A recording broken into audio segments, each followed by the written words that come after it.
Did Joss Whedon just trash Warner Brothers and DC? Well, it sort of looks like it. The Avengers director was asked in a recent interview about his work on a Wonder Woman movie for DC. In that interview, he said the following: "It's not easy, it's not a simple trick.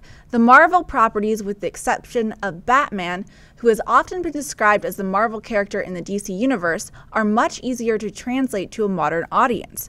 Regarding his work on Wonder Woman specifically, Whedon said, "I loved what I was doing on Wonder Woman. Clearly, I was an excited party of one. I wrote the movie, I felt good about the characters, the structure needed work, I did another outline, they read it, and we're done. There wasn't even a phone call."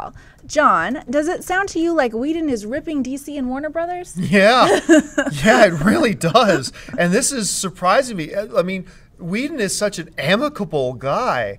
But look, when you come out and say, okay, first of all, he says, let's look at his statement really carefully. First of all, he's saying, well, first of all, Marvel characters are much easier to translate to the big screen.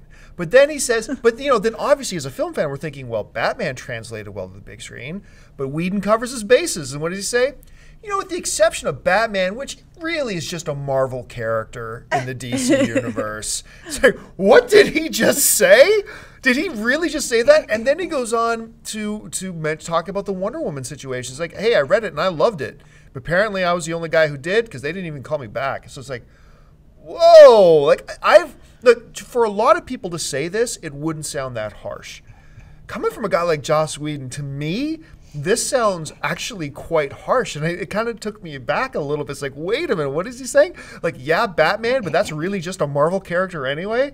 I mean, really? I don't know. Amy Rose, am I reading too much into this? Well, first of all, Warner Brothers, I don't know what you're thinking. Did you see what the man did with Avengers? Like, obviously, besides Batman and Nolan, the DC playbook has not been very strong to date, let's call it. So I would just think, first of all, Wonder Woman's a great character.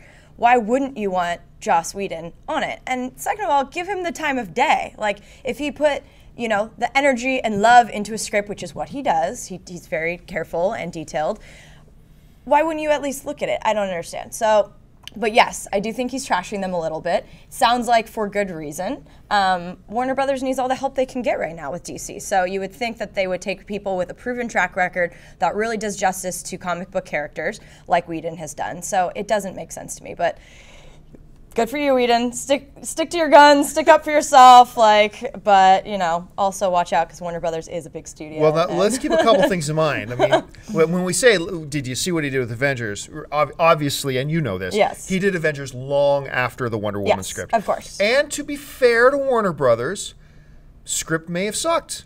I mean, but work with him on it. I know, then, yeah. I mean, the script may have sucked, and you might say, "Hey, this isn't working." Maybe they weren't convinced. I'll be honest with you. I'm not convinced a Wonder Woman standalone film can be a success either. I think it'd be good. So maybe it was a combination of the two, of the fact that they weren't really sold that the Wonder Woman character could work. Because let's face it, there've been a lot of, especially around that time, there were a lot of studios were taking chances on doing female lead action type movies, and for the most part they were all bombing, which is really disturbing. I think that says something terrible about us as movie-going audiences to start Tomb Raider did pretty well. But that's the only one. That's the one exception in my head, that was that Tomb Raider did pretty well, like Aeon Flux.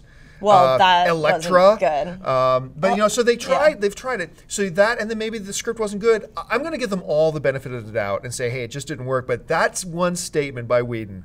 Yeah, Batman worked. I'm paraphrasing. Yeah, Batman worked, but that's really just essentially a Marvel character. It's hard anyway. for me to think. Like, what? It's hard for me to think that Whedon would turn in a really bad script, though. I just feel everybody has a bad day at the office. Even Spielberg has made a bad movie or two. Yeah, I am drinking the Kool-Aid, sure, but I don't know. I just feel like they shouldn't have just turned it away like that. So we'll see. We'll see how it. Maybe they'll come back to him now and be like, all right, let's try this Wonder Woman thing.